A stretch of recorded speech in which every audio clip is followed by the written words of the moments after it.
안녕하세요. 저는 법무법인 마중의 대표 변호사인 김용준 변호사입니다. 오늘은 산재 신청에 있어서, 산재 사건에 있어서 산재 신청뿐만 아니라 이와 함께 받을 수 있는 근제보험이나 손해배상의 구조에 대해서 간단히 설명을 드리려고 합니다.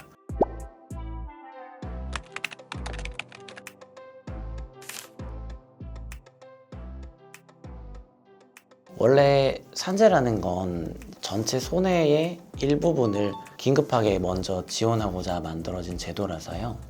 그래서 항상 산재 사건을 이제 접할 때 우리가 산재 신청만 생각을 하는 경우들이 종종 있는데, 실제로는 내가 입은 피해의 일부분을 산재로 지급받았다 이렇게 생각을 하시고, 산재 급여 수령 외에도 할 일이 남아있다라고 생각하시고 접근해 주시면 좋을 것 같습니다. 회사에 이제 손해배상에서 산재를 뺀 부분을 청구하는 거를 흔히 손해배상 청구라고 하는데요. 물론 이제 개념상으로 아예 산재 처리를 하지 않고 전체 손해를 다 청구하는 것도 가능해요.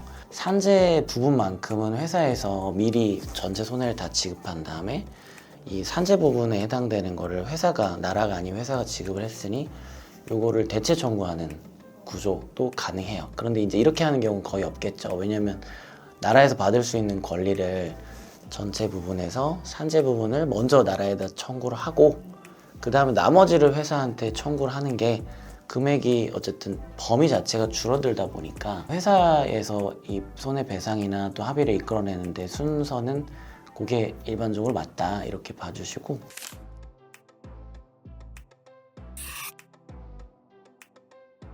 손해배상 청구 시기에 대해서 많이 물어보시는데, 손해배상 합의, 손해배상 소송 이렇게를 전부 다 손해배상 청구라고 하거든요. 손해배상 청구와 산재 순서를 보통 얘기할 때는 손해배상 합의와 산재 신청의 순서를 이제 문의를 주시는 걸 거예요.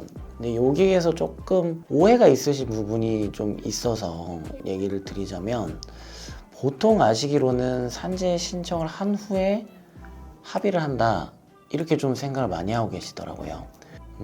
산재 신청이 이 전체 일부임에도 불구하고 요구에만 집중을 많이 하시게 되는데 순서는 없어요. 예. 근데 왜 순서가 없는데 이런 얘기들이 자주 나눠지냐를 보면, 보험사가 전체 손해에 일부를 산재 처리를 받고 나머지를 손해배상 합의 또는 손해배상 청구를 하는 건데, 예상치 못한 재해로 인해서 회사가 이걸 분담하게 될 것들이 염려되기 때문에 담보로 가입해 놓는 여러 가지 보험들, 뭐 단체보험도 있을 수 있고 근제보험도 있을 수 있는데요. 이런 보험사에서 원하는 방향이 일단은 산재 처리하고 오셔야 내 부분이 특정이 됩니다 이렇게 되어 있기 때문에, 아마도 그것 때문에 이제 산재 하고 합의를 한다 이런 인식이 좀 있으신 것 같아요. 근데 순서는 없다. 어떨 때는 합의를 먼저 하시는 게 유리할 때가 있기 때문에 그래요. 특히나 사망사고나 또 절단재해나 상태가 딱 처음부터 특정돼 버리는 이 사건들은 처음부터 아예 합의를 먼저 보고 후에 산재 승인이 나는 경우도 왕왕 있다.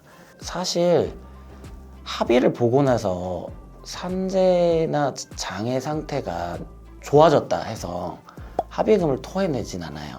근데 대부분의 상태는 점점 호전이 되는 게 일반적이거든요. 그렇기 때문에 먼저 안 좋은 상태에서 합의를 적극적으로 이제 상대방이 응해 온다면 합의를 보는 게 유리할 수도 있다. 이렇게 좀 생각을 해주시면 좋겠습니다.